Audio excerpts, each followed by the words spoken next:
We are Maria and Nicole. We're two secular homeschooling moms that have been there, done that.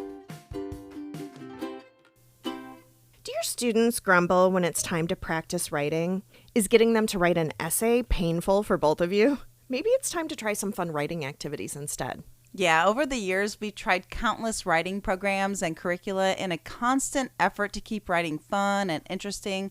And while we've had success stories with a few programs, we found that one of the best ways to keep kids engaged with writing is to integrate a fun activity alongside our regular curriculum. When they're having fun, they want to write more, which helps them develop stronger creative writing skills and ultimately become better writers. In today's episode, we have some great ideas and activities to make writing fun for your kids. And as usual, we want to stress that our podcast is an inclusive space for your everyday parents that are looking for education options. We are not here to convince you to homeschool. We want to stress that you need to do what works for your child and for your family. Every family's different. Absolutely. And you know your children best. So feel free to take what advice or information you get from here that works for you and chuck the rest. Good morning, Nicole. Good morning, Maria. How are you? I'm doing so well. I'm excited about 2024. I have a lot of goals lined up. How about you? Me too. Happy New Year. You know, I always love a fresh January or September. I do. I love fresh starts. I love new beginnings and all the things that come with it. I have my budget put together for the year. I have my monthly budget. I'm very strict about it. And I kind of got a little lax over the December and the holidays. And oh, yeah. Like at the end, it's like when you're moving and you start throwing everything in the truck. Oh, my gosh. I'm like, okay, January, come fast because I need to get back on track. Oh, my gosh. And you know that I am like super particular. And so I love a first of the month that is also a Monday. I know. Well, okay. So, as you know, I accidentally broke my toe, my pinky toe on New Year's Eve. Yeah. It's not been fun, but it kind of inhibited some of my fitness goals. And you're like, you can do it. I know. I was doing like a David Goggins on you, like push through, stay hard. Walk anyway. I'm actually in the middle of reading his book, and at one point he had broken legs, and he duct taped his legs. I know. And ran a marathon or something. Yeah. I'm like, the guy is freaking crazy. I know. I actually do not advocate for pushing through an injury, as I've done that before and ended up needing a surgical fix, but it is just funny. Yeah, but I did want you to stick to your goals. I was like, Maria, we don't have that many Mondays that are a first. Yeah, and, you know, my toe injury, I mean, my dumbass ran into a leg of a stool just because I went faster than I should have in my living room. So it wasn't even exciting way. Well, I see that you've crafted some great socks to wear with your sandals. I'm sure your kids love that fashion statement. I do. I have flip-flops, and there's a piece of fabric that goes between my big toe and my other toes, and so there's not really a sock that I could find, so I customized and sewed my own so my feet can keep warm in December. So you're even crafting in 2024. I am. I love it. Yeah, so we're not fully back to school yet, but we have started doing some things like journaling. Oh, yeah, I do love to journal. It's one of my favorite things. It kind of helps me reflect. And you can also encourage your kids to write. Writing is a skill that can be challenging for some kids. It encompasses the intricate understanding of grammar and vocabulary. And as homeschool parents guiding our kids, we recognize that nurturing effective writing skills is crucial for their future endeavors in college and the workforce. While the task may seem time-consuming and taxing, you have the ability to not only teach these skills to your children, but also cultivate a love for writing in a gentle manner. Exactly. And I love talking about writing. I do want to add that as we're talking about writing, this is different from just handwriting. We often see posts or questions from people about writing, especially when it comes to young kids. And we always like to clarify first, like, are you talking about the physical act of bringing pencil to paper? Or are you talking about like foundational composition and sentence structure and detailing thoughts? Because these are actually two very different age-appropriate things. Oh, right. Very different things. And we see a lot of people struggling with both handwriting and composition. and then they'll tell us that they're talking about their 6-year-old. It's very normal for young children, especially boys, to be resistant or struggle with the act of handwriting, and it's not really age appropriate to expect a lot of writing from your 6-year-old. Yeah, I personally don't do a ton of writing work outside of handwriting with under 10s. Yeah, me too. Yeah, I mean, it can be a real frustrating subject to force when a little time and maturity will often make this a much easier endeavor. Like, remember my quote that, well, not really mine, I stole it from somebody else, but don't waste a ton of time trying to teach something to a kindergartner that you can explain in 5 minutes to a second grader. For sure. We talked about this in episode 28. The episode was called How to Keep Learning Fun. If you're struggling with the physical aspect of writing, you want to make sure to rule out any actual physical limitation to writing. Visual tracking and other learning differences can also be a factor. If you feel like there might be some underlying issues, we have an entire page and episode devoted to learning differences. I believe it was episode 21. I'll link it in the show notes. We have so many resources to help you to help your child. Yeah, I've talked about that I did take my son to an occupational therapist when he was little because he complained about how much writing hurt his hands. And she gave us some exercises and different kinds of pencil holders and grips. We'll link to those fun ones in the show notes too because they're a good time. Yeah, they're a lot of help. But today we're really going to be talking about foundational writing. Writing is a complex process that requires the integration of multiple skills, many of which are executive functioning skills. Right. Writing involves having to visualize ideas in your mind so that you can then manipulate your thoughts into structured sentences that make sense. You need to search your brain for the proper sounds that make up letters and words and ideas, and then transpose those letters onto paper by hand. Yeah, that's a lot. And when working to improve your child's writing skills, there are some key things that you want to keep in mind. First, you really want to be patient. It's going to take time for your child to develop writing skills. And just like with anything else, the more practice they get, the better that they'll become at it. Learn your child's limits and know when to push and when to walk away and come back to something later. I mean, I think as a parent, we do this on everything. Right. And it doesn't seem like it, but sometimes walking away and giving something tricky a rest is all it takes for a skill to finally take root. Don't be afraid to do this. Right. You're always learning in your homeschool house. Walking away is not going to hurt anything. You also want to encourage effort. It's important to praise your child's efforts, even if the writing isn't perfect. This is going to help to build confidence and motivation. Yeah. What is the old adage? At first, if you don't succeed, try again. Some of the best learning about writing comes in the corrections and while we're going over the work positively after they've completed something. Right. You also want to make it fun. I mean, that's why we're homeschooling, right? We can make learning fun. If your child sees writing as a chore, it's going to be a lot harder to get them to stick with it. So find ways to make it fun. And we have a great list here that we're going to get to in a few minutes. Oh, yeah, we sure do. Another thing you want to keep in mind is you want to be a role model. Show your child that writing is important to you by incorporating it into your everyday life. This will help them to see the value in practicing writing on a daily basis. We're going to talk more about this, but journaling is something that I really love to do. I know. It is really, really great. You also want to show interest. It's important for your child to see that you're interested in what they're writing. Don't just focus on how good their writing is or the mistakes that they made, but instead talk to them about the ideas they're exploring and why you think those are important. Yeah, I see a lot of parents really wanting to farm this aspect of writing out, and that's fine if that's what you want to do, but you really can and should consider doing this yourself. It really can help with your relationship when your child knows that you're interested in what they have to say. Absolutely. And whether you're working on penmanship or crafting stories and paragraphs, it is important to remember that your relationship is what comes first. Yeah, we talk about that in a lot of our episodes because it really is. I mean, your parent and child first. Yep. We're lucky enough that we are in a unique position that we are with our children daily and have the ability to influence them. The words we choose with our kids can make or break their spirits. When we encourage our kids and give them our undivided attention, their confidence is going to grow. It sure is. So just a reminder that this is a weekly episode. We drop one every Thursday morning just for you.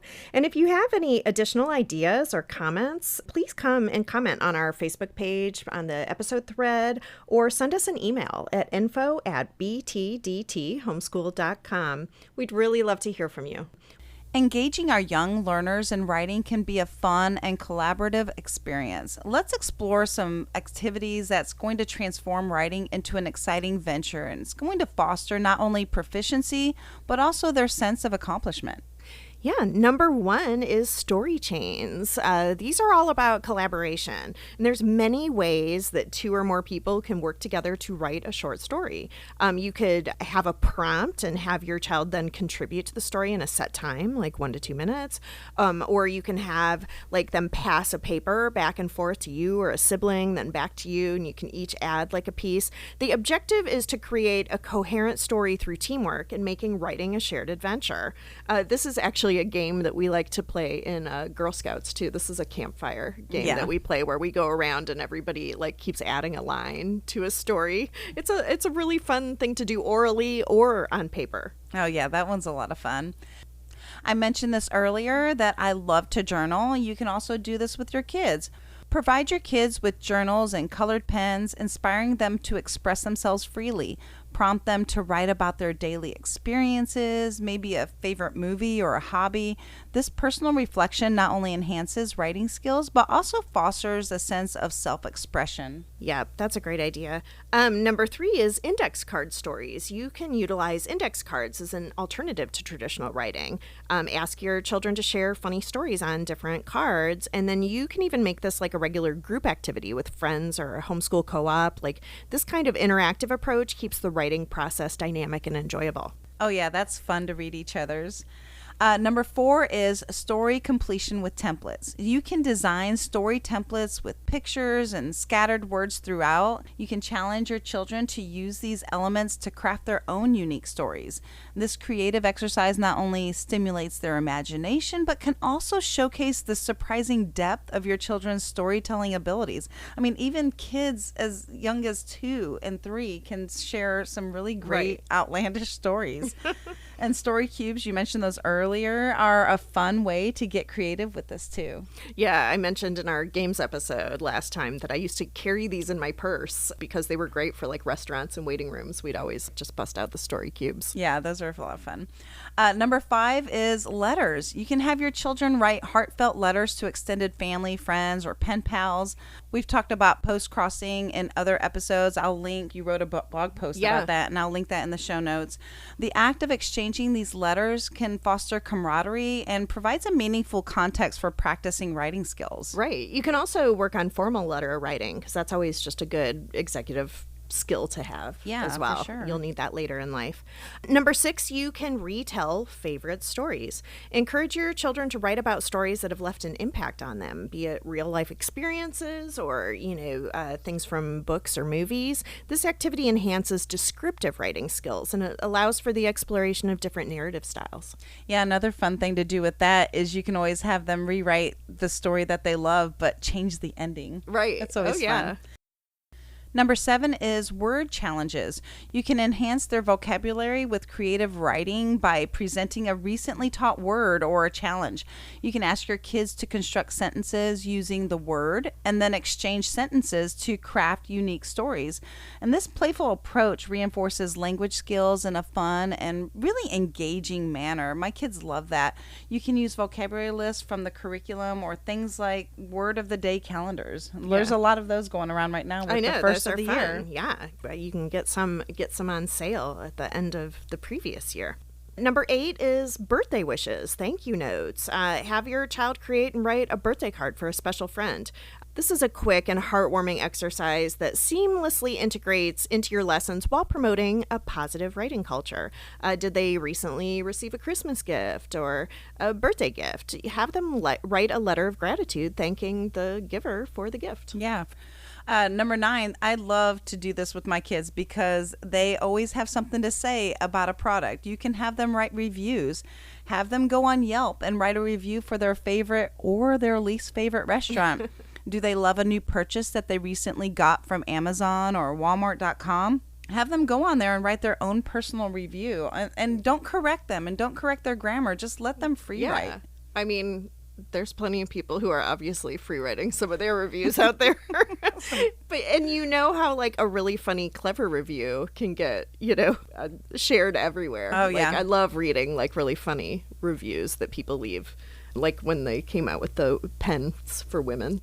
The You what? seen that? Like Amazon had like Bic made a pen for women, which I was shared funny. that. Like what's the difference between a pen for a man or a woman? But I like shared that on social media as like a girl pen. Well, it must yeah, be they're pink. like pink, right? But no, hilarious. And so those are fun to show the kids too. I even follow somebody on a book review site because I think their reviews are so hilarious all the time. But number 10 is a blog. Use technology to your advantage. What does your child love? Do they have a hobby? Do they love Legos, Minecraft, Roblox? Have them create a free blog where they can write about their passion instead of telling it to you all the time. Yeah, constantly hearing about it. Yeah, but you know what? If it became popular, sometimes those things you can start to make money on them. Who knows? Oh, I know. My Maybe. husband is always saying that. He's like, hey, can you make some YouTube money talking about this? Apparently not. Okay, number 11, you can do an image prompt. A picture is worth 1,000 words, right? Why not try photo writing prompts? And this is a fun story writing activity. It's simple and it can be pulled off with almost no prep time. You'll want to choose an image you want to display and then set a timer and have everyone, even you, write a story inspired from the picture for 15 solid minutes. No planning for this one. And this time, everyone is writing by the seat of their pants. When the timer ends, stop writing, and then you can read each other's stories. It's a lot of fun. Yeah. I think I talked about story starters in another episode too. That's like a book that has like a picture and then like it starts a story and you finish it. But we always got kind of tickled by these because the pictures are very old fashioned. Yeah, I remember the one that we posted on the website. But you loved that one, right? We did, and they were just so funny. My kids would write the most like outrageous stories about what was happening. Because there would be like a girl lighting a candle, and it would delve into this entire story about her setting the house on fire. It was always really funny. And we've also found some really great like writing prompt books at Five Below and like places like that that I just have in a morning basket too. You don't even have to make this more involved than it actually is. Right. And after you finish listening to this episode, be sure to visit our website. We're going to write up all of the show notes and have links to everything that we're talking about, so it's just really easy for you to access and reference.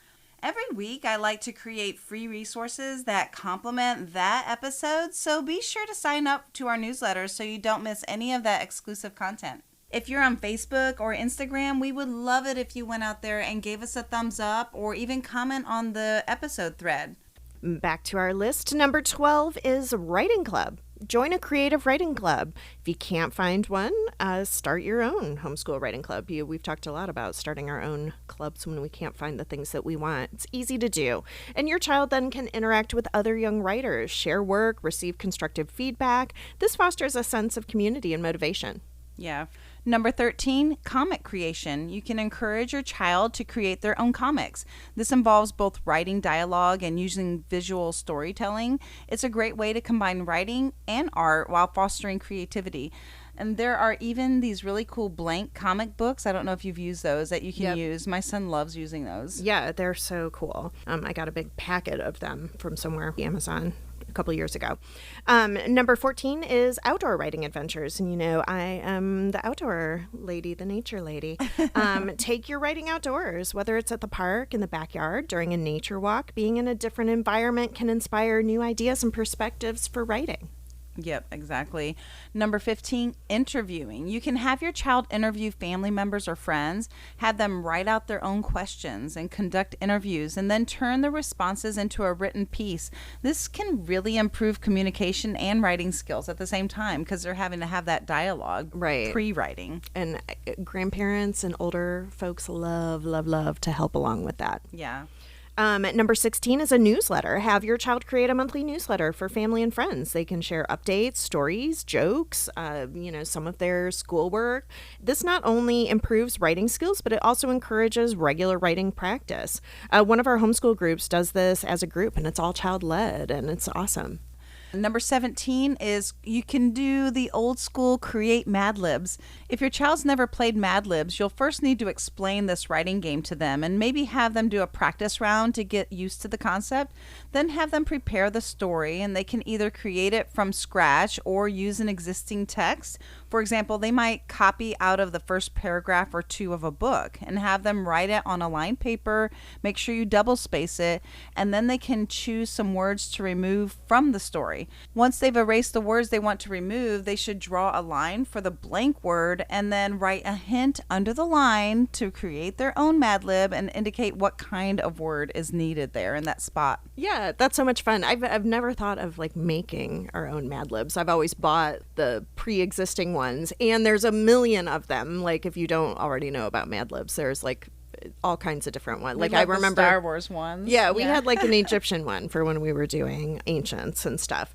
It is helpful if your kids have an understanding of nouns, verbs, adjectives, adverbs, but if they don't, this is a great time to introduce those concepts.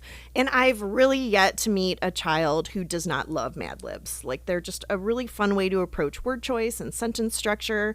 Kids get a total kick out of making up really silly stories while subtly learning the differences between various types of words. Yeah, and I like to have my kids, they love to do it to each other and make them, they get really crazy when they totally do it to each other. Number 18 is you can create a menu or recipe. And menu and recipe writing is a completely different type of writing, which is a bit more straightforward, which some students struggling to get creative might enjoy. Students can come up with either genuine menus or recipes that they would love to eat, or silly ones. Silly ones would be fun. The silly ones like green eggs and ham. Yeah. Number 19 is having a whiteboard or a chalkboard.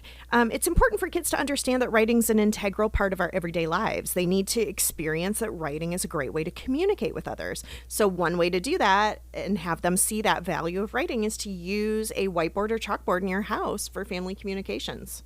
Yeah, we do this with dry erase. Well, actually, we use wet erase markers. I talked about those, but we use them on windows. I have these huge windows next to our front door, which is also our homeschool room, as you know, and I've often used them as boards. I remember I came up with this idea to use these windows when we were doing biology and learning the classification, and I charted all the kingdoms, and the kids would love to come in with markers and write examples of species in their own handwriting. The windows were completely covered for that school year. Yeah, we also love to write notes to each other. You can make grocery lists, write your own day's agenda, tell a joke, on all these, boards. This is also a great way to get kids involved in the family daily life and routines. And you don't have to use a window. You can also use, like Nicole said, a dry erase board. Yeah, have it like magnet to your fridge. I will warn you, if you do this, be prepared for your young comedians to write poop or fart a lot. It's not all going to be serious. It's not all going to be brilliant writing, you guys. But it is writing. It is. Okay, number 20, reading. One of the best ways to improve writing skills doesn't involve writing at all. Reading is a critical part of writing development as it helps to expand vocabulary, improve grammar, and increase overall language skills. Make reading a daily routine that you do no matter what. You can take turns reading aloud or let your child read to you. Either way, make sure to discuss what you're reading as you go along, ask questions, point out new words, and make connections to other things that you've read or experienced. Exactly. Reading is our answer for everything. We talk about that in every single episode. Reading should be enjoyable, so try and find books that your child will be interested in. If necessary, start with simpler books and work your way up to more challenging ones. The more your child reads, the better he or she will become at understanding how language works, and the more he or she will be inspired to write. Yeah, absolutely. We have a couple different episodes where we have our favorite books for various ages. We have one for new readers and favorite middle school books. And we even have a favorite homeschool books for you. Yeah, the grown-ups. Yeah, we'll link those in our show notes. But we're always interested in hearing your book recommendations too. And as a matter of fact, you and I just put together our Goodreads for 2024. Our challenge for 2024. How many books are you going to read this year? I read 100 but this is funny. I should have talked about this in the beginning. I had a goal for this year for 50 books, and then I got close to Christmas, and I was at like 93. So, and you know how I am. Like, if we're walking and I'm going to round out to the nearest mile. You are. So I was like, you know what? I think I can do it. I think I can get 7 books in between Christmas and January 1st. Did you do it? I did. I got 100 books. So this year I made my goal 100 books, and I'm already 4 books in. Okay, I'm 3 books in, but yes. I did not set a goal. I have so many other goals. I'm like, I'm just going to read and, enjoy the books that are on my list and keep pummeling through them. I got some good ones right now. I love it. Well, and my daughter has a Goodreads. Well, all my kids have Goodreads accounts, but my 15-year-old started one last year, and I went to look at her challenge for the year, and it was funny because it was all homeschool books on there. Are you serious? Yes. I was like, oh, this is funny. They're books that she grumbled about, but then she added them to her challenge. So it was funny. Anyway, all of these writing activities that we listed today are designed to make the learning process enjoyable, easy, captivating for your children, and hopefully you'll find something helpful today. Yeah, embrace the opportunity you have to guide your kids towards becoming not only proficient writers, but also finding joy in expressing themselves through words. So tune in next time for episode 61, Talk, Read, and Sing Together Every Day. It's going to be chock full of information for your preschooler and youngest homeschoolers. Yes, that's going to be a fun one. See you next time. Cheers! Be sure to check us out on our website at btdthomeschool.com, as in been there, done that, btdthomeschool.com. You can join our mailing list and get news and updates on future podcasts, and be sure to subscribe on your favorite podcast platform and follow us on social media, Facebook, Instagram, Twitter, TikTok at the BTDT Been There Done That Homeschool Podcast.